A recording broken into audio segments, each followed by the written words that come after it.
Welcome to everybody. We are going to start the afternoon sessions. And first of all, I would like to give the floor to Andre Woodcook, who is the TInnGO coordinator, for presenting the keynote, our keynote speaker, Eleanor Lisney. Andre, are you there?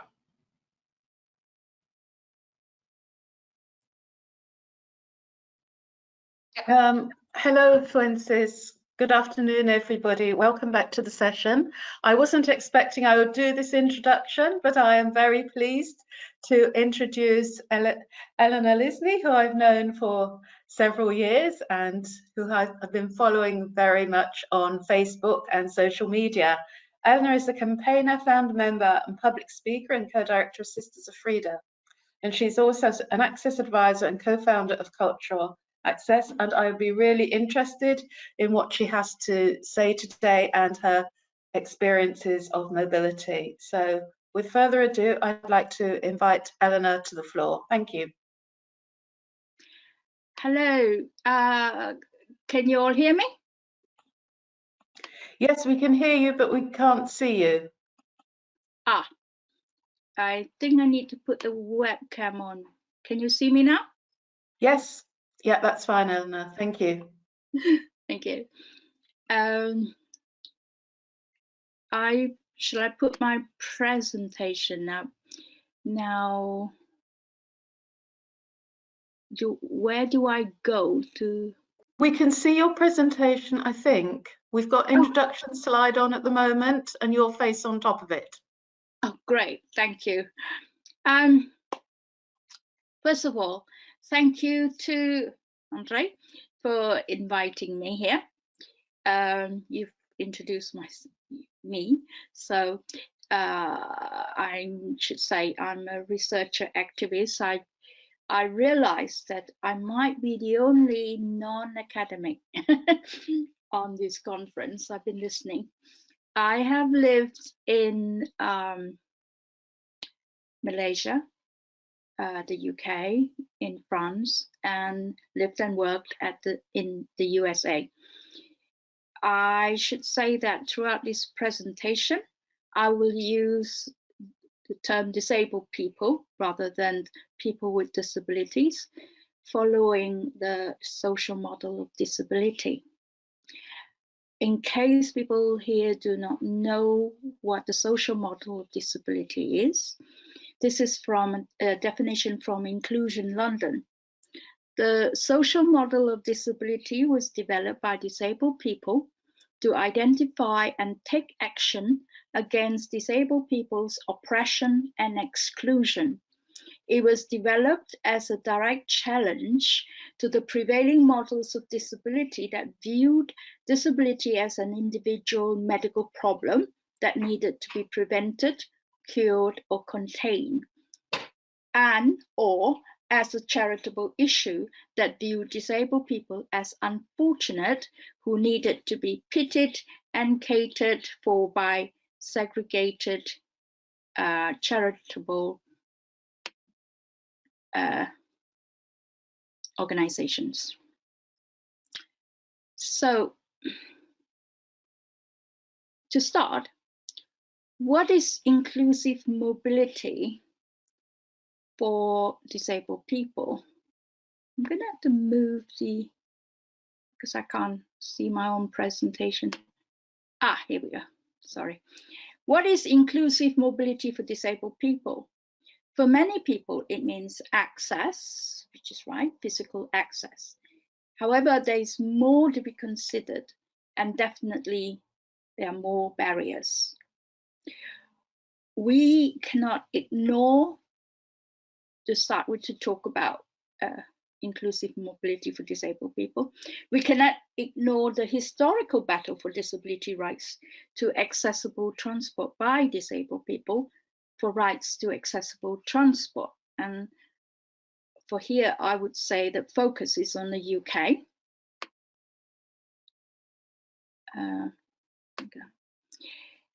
It started with buses. in the 1990s. Disabled people fought for rights to public transport. This is my friend Sue Elsgood. As I said, it started in 1990 when she got a call from a friend asking if she fancied hijacking a bus. Back then, few buses were accessible, if any, and wheelchair users have to give several days notice to travel by train. And even then, they were put in guard's van because of lack of space in the carriages. I wasn't here then. Sue is a very good friend of mine, and she lives in Greenwich, where I am now. And I should say that's the direct action protest run by the Campaign for Accessible Transport. Now with trains, and this is something I experienced myself. When you travel by trains, if you're a wheelchair user, they put you in the guards van with the bicycles and the trolleys and the mail. So Crippen, Dave Lupton, did this cartoon for that, and you can access the whole article from BBC News. It's called Wheelchair Warriors.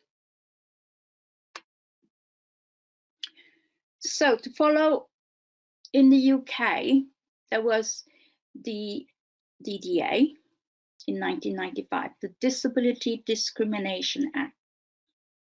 And that's important for disabled people, even if disabled activists do not agree that it fulfills all their demands. And in 2010, it was replaced by the Equality Act. And then disability became, or disabled people became, one of the protected characteristics. The primary purpose of the Equality Act is consolidating, updating, supplementing the numerous prior acts and regulations. That is the Equal Pay Act 1970, the Sex Discrimination Act 1975, the Race Relations Act in 1976, and the DDA in 1995. However, that was some time ago. I can tell you that the struggle still continues for transport.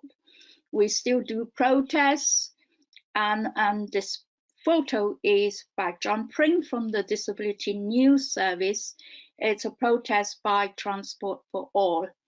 I wasn't at this particular protest, but I have been at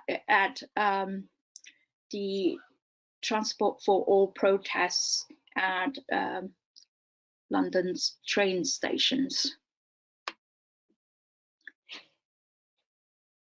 In my title, I said I was going to talk about the intersectionality perspective on inclusive mobility. Disabled people are found in all sectors of society. There are disabled people from birth, and also those who acquire impairments from accidents, for age. I forgot to add illness. For example, I had polio. So yeah, the UK's legal definition of disability might be different from other countries, especially in Europe and in the US. However, I'm looking at the UK.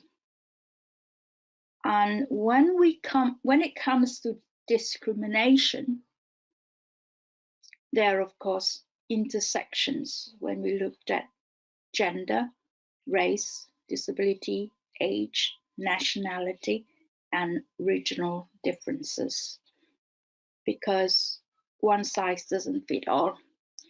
And very often, disabled women, disability are not included. And I've noticed that even on speeches made on intersectionality. I sometimes feel obliged to put my hand up because I be the only person mentioning disability in a room full of people all talking about intersectionality. It's not always comfortable. On smart mobility for disabled people, again, we just had the COP26, and disabled people with difficulty. And I'm sure you read in the news that the Israeli woman was not able to access the conference because it wasn't accessible for her to get there. However, there were disabled people who have remarked and said that many of the changes to the habits and lifestyles that could help minimize climate change are very difficult or even impossible for some disabled people to do. And I think when we talk about smart mobility, very often we are talking about the reduction of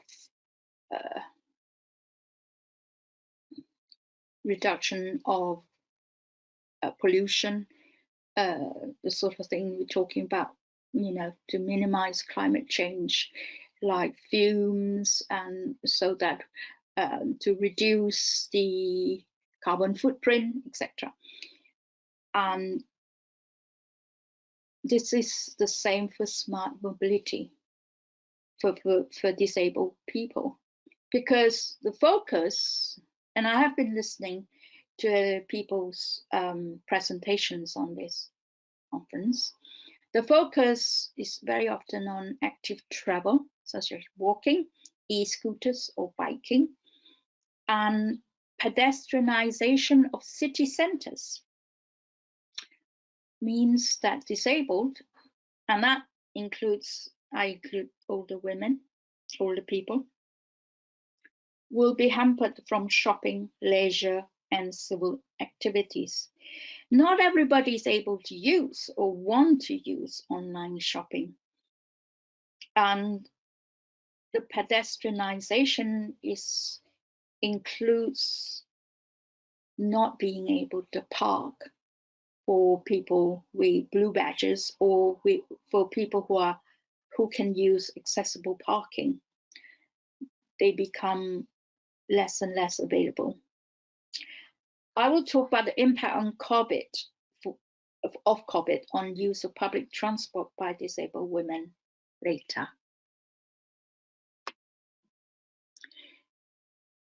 Just on accessible transport for disabled people, I've just put some photos in here. The first one is we were in Geneva talking about the UN instruments for us on discrimination. There are 3 wheelchair users. One of them, that's me. Next to me is somebody from Eastern Europe. And then there is patients, I think, from Africa.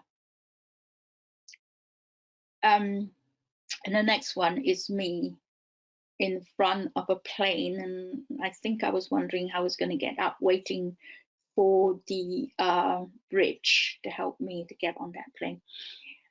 So accessible transport for disabled people, we're talking about trains, planes, and automobiles, and that includes taxis. And for modes of transport, I include wheelchairs.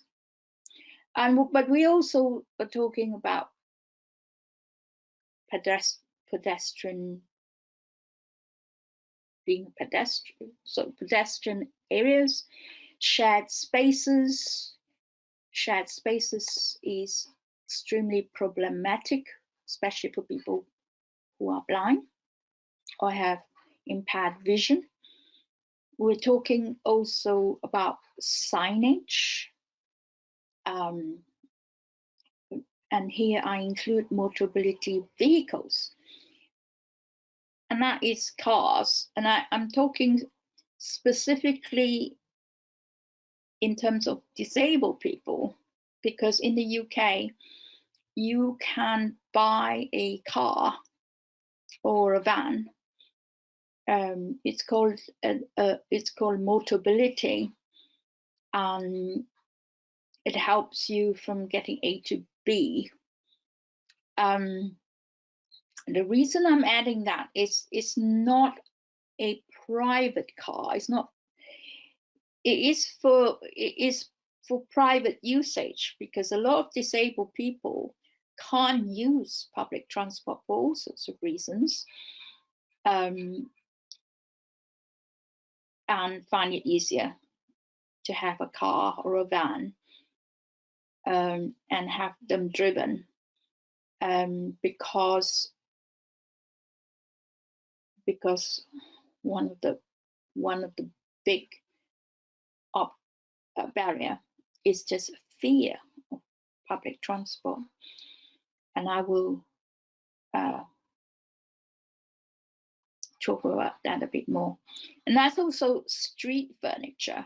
I mentioned street furniture because as a wheelchair user, or friends of mine who are visually impaired, now more and more, especially because of COVID, people have put their stuff outdoors. Now, it could be good for some, because I noticed that cafes and restaurants that didn't used to be accessible now, have more tables outside, which means that I can use that restaurant. However, and that is just when the weather permits it, of course. So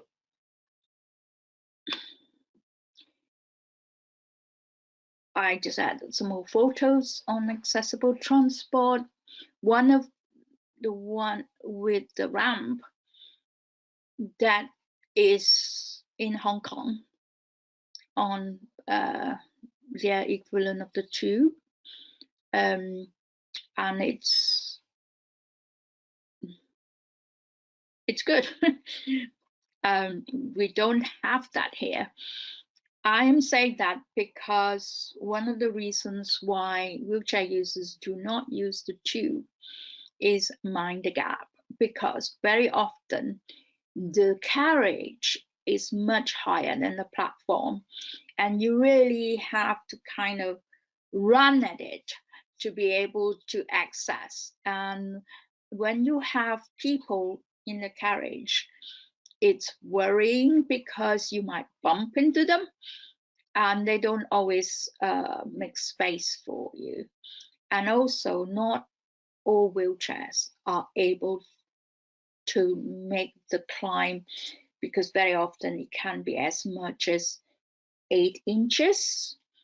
And that's just the tubes that are meant to be accessible, and I don't mean the ones that have got real steps, as many of the underground in London is still inaccessible because of stairs and lack of lifts.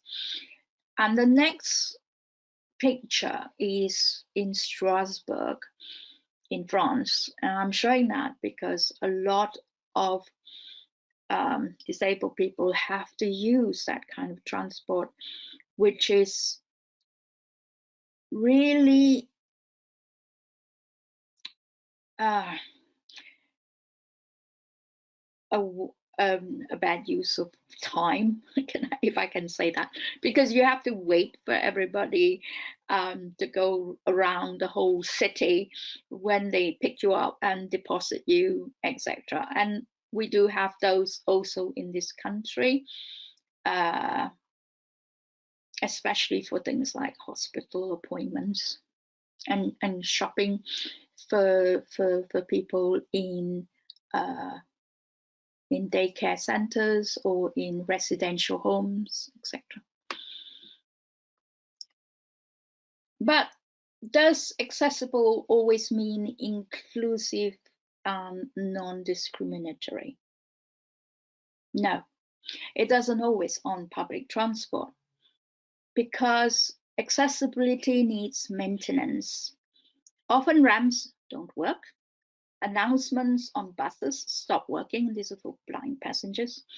Bus drivers refuse to stop and are abusive. Passengers can be abusive, such as, and I've met those, such as people with prams who refuse to give priority to wheelchair spaces, even though there are signs that tell you that. And abusive people with guide dogs.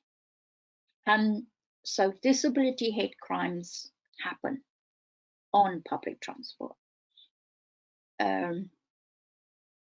Passenger assistance on trains require advance notice, and often the staff don't turn up and they leave passengers stranded.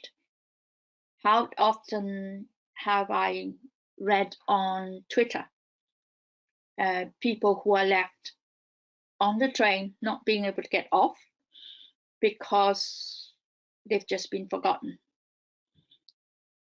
There are also lifts that stop working.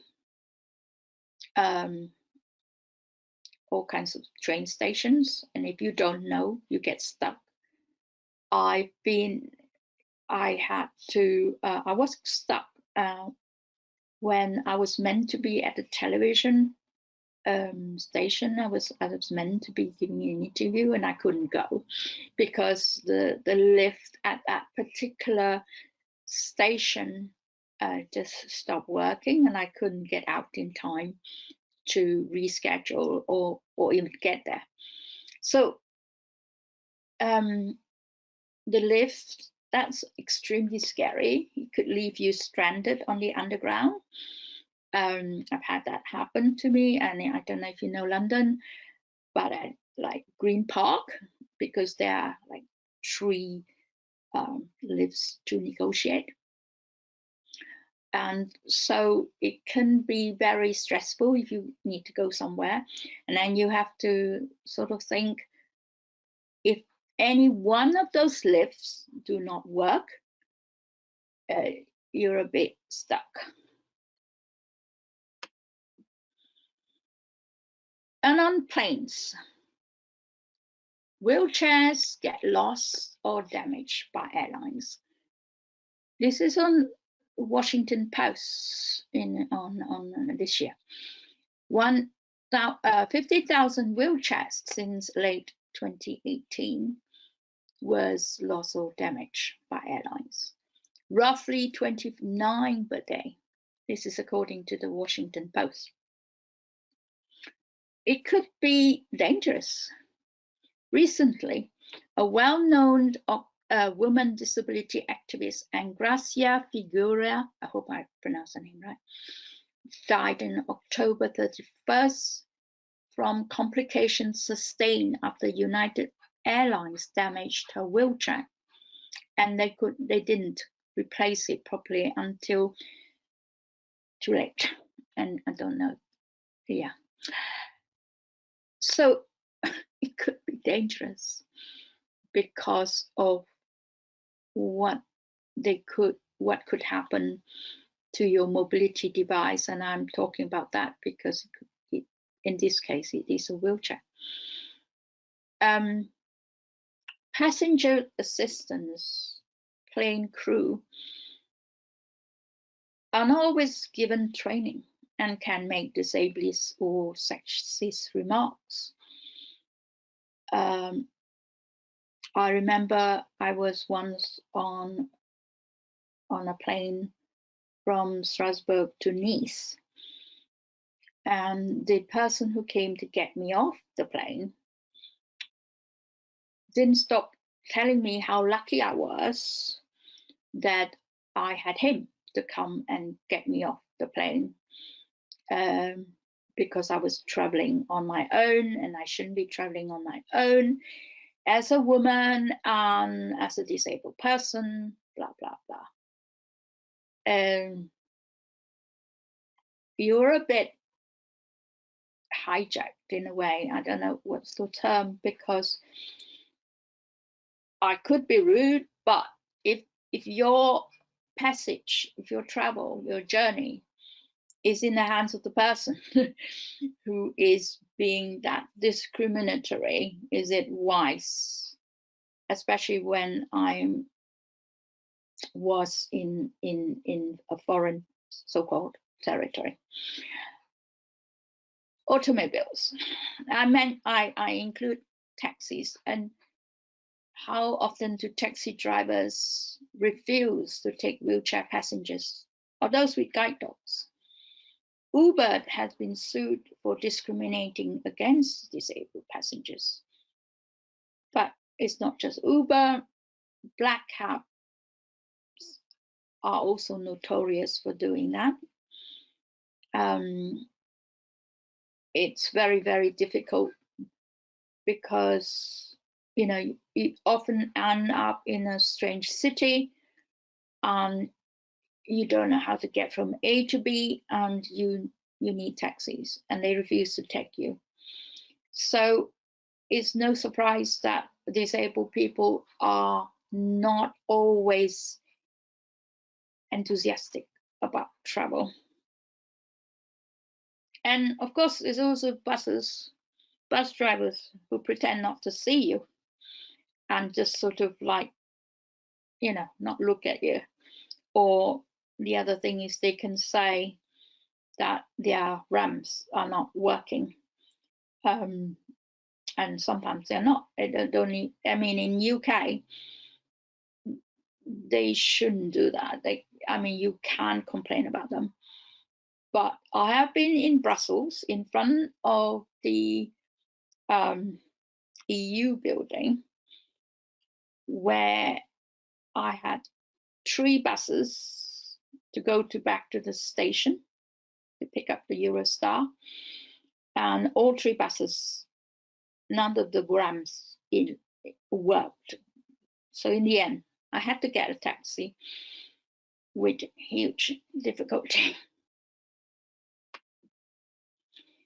So I said I would talk about the impact of the pandemic on disabled people, disabled women in particular, because for Sisters of Frida, I helped organize a report on the disabled women's perspectives on living this independent living during the pandemic.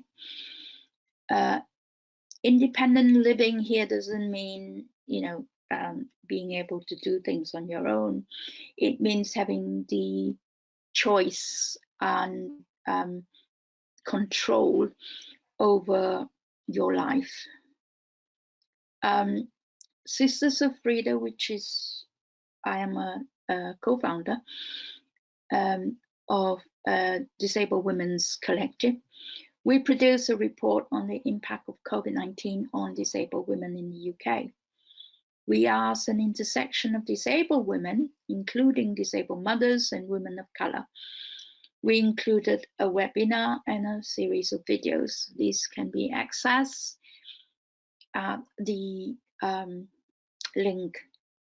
If you go to www.sistoffrida.org under resources. It's a huge report, so I'm not going to go talk about it specifically. But there are a few points. First of all, I should say that many disabled people remarked that the effect of the pandemic, which grabs the headlines news on being stuck at home, is a very common phenomenon for disabled people. And many of us have asked for the possibility of working from home because of barriers, transport, but we've always been refused. So when it becomes necessary for everybody, it makes it interesting for us to see the response. However,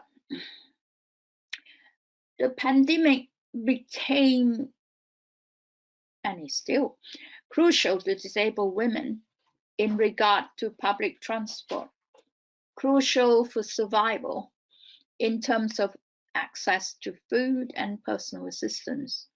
Disabled women are often responsible for grocery shopping, just as other women. And I have personal experience of this in the case of not having access to grocery shopping and personal assistance. Many people say personal assistance as carers, if you're not used to that term. This also has an economic impact.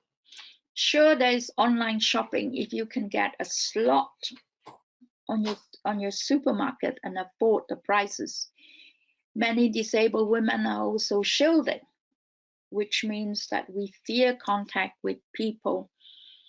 Shielding means that you're sort of in isolation, and that includes family members and personal assistants. I had to refuse personal assistants who were going to work for me because they use public transport for my personal safety. I just use one quote here from Dr. Surabaya Kumar, and she wrote this is in the report for Sisters of Frida, and how COVID-19 measures are impacting disabled people's rights. Last year, I became a Women's Equality Party candidate for the now postponed London Assembly elections because I want to advance equality for everyone. But as I stay indoors shielding, trying to deliver my UCL, University College of London, teaching from home, while also navigating my own health needs without the carer I'm usually depend on, I am becoming increasingly concerned that disabled people's hard-won rights are going backwards. There is research which finds women and people from BAME, that is Black and Asian minority ethnic backgrounds, are not listened to, understood, believed, or are dismissed when they present symptoms which results in differential and inequitable health outcomes for us. And being of intersectional identity, a disabled woman of color, means that there is recognition that I experience oppression, discrimination compared to a non-disabled white person. And I'm not sure how much discrimination a white man may face, maybe class, sexuality. So discrimination as regards to inclusive mobility. I have no need to explain the intersectional concept from Kimberly Crenshaw because I've heard several people have already done so on this conference. Let me give you an example of considerations when it comes to public transport as a disabled woman of color. I always have to give extra time. In the case of buses and trains that have problems like broken lifts or ramps, and I've already mentioned when that can happen, negative attitudinal barriers from transport staff, then I have to think about, will there be accessible toilets on my journey? Will I get stuck? And do research on the environment. As a disabled woman, I have to look at things like, is there, I think it's been mentioned just for other women, is there enough light? Will I be safe? I give it a personal example here. At one time, I went to a performance by a very good friend of mine, and it was in the evening at night. And I couldn't wait for her to finish, and I thought I'd just go home on my own. What would the problem be? I just need to take a bus and then a train, and then I can get home. However, it was near midnight. The bus ramp did not work. So I was the only woman left with the bus driver, who wasn't very happy because he had to stay with me at midnight for at least an hour, waiting to be rescued, to have to get off the ramp, the bus, to be able to catch my train home. Yeah, luckily that night there was all-night tube on the Jubilee line. Anyway, and then there are possible hate crimes from the intersectional kind of point. It can be from disability. I've had it, and as I've said, from people who are hostile because, as a disabled person, you know, they resent the fact that you take up extra space, or they have to wait for you. Or race, as an East Asian, especially during the pandemic. My friend James Lee has a video, and he also spoke about that. That is on top of dealing with all the transport which is inaccessible, and then you have to worry about reactions from fellow passengers who might be very hostile, because I don't need to go on about the hostility from because of COVID-19, I'm sure. So I hope I have mentioned most of what I need to speak about.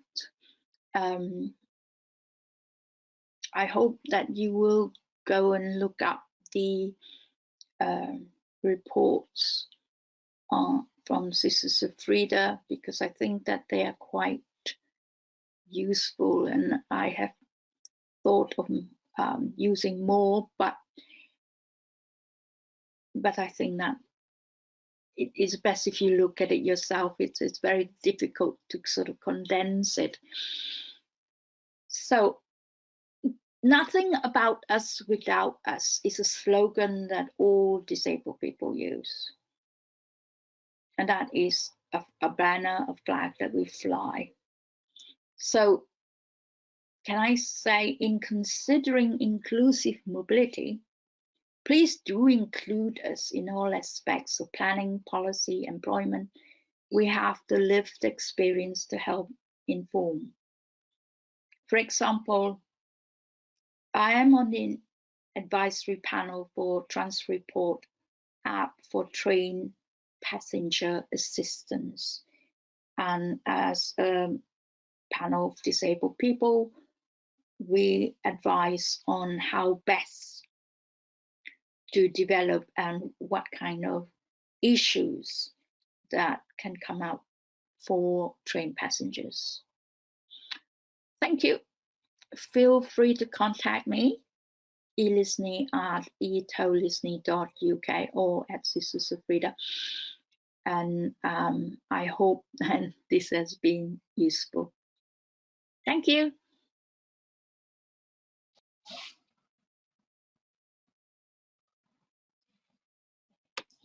Thank you very much, Eleanor. Regrettably, we do not have time for questions, and we need to move forward to the following sessions. We really appreciate your participation. Francis, can I ask one question? Eleanor, what do you want to see us do as researchers in smart mobility going forward? What is the one thing you'd like us to do? I think it's to give disability training to all the people who use or who are on public transport, the staff, because I think that is not always the biggest barrier, but it's a barrier that what you can do something about, rather, rather than change the platform size or heights or etc. But this is something that has been reported often, and even by quite famous people like Baroness Tanny, about how she gets left. And all this needs is just disability awareness and care from people who are on policy, who are on planning, all these kind of transport issues. And also, when it comes to planes and trains and, the legislation is there, but it doesn't always have teeth. And I can't be bothered to sue each and every one of these incidents that, that cost me a lot of distress and time, because I don't have the money often to get the lawyers, and also the time and the energy to go and do something like that. Is that helpful? Yes, thank you very much. So I hope that members of the audience will be in contact with you. So thank you very much. Thank you. Thank you.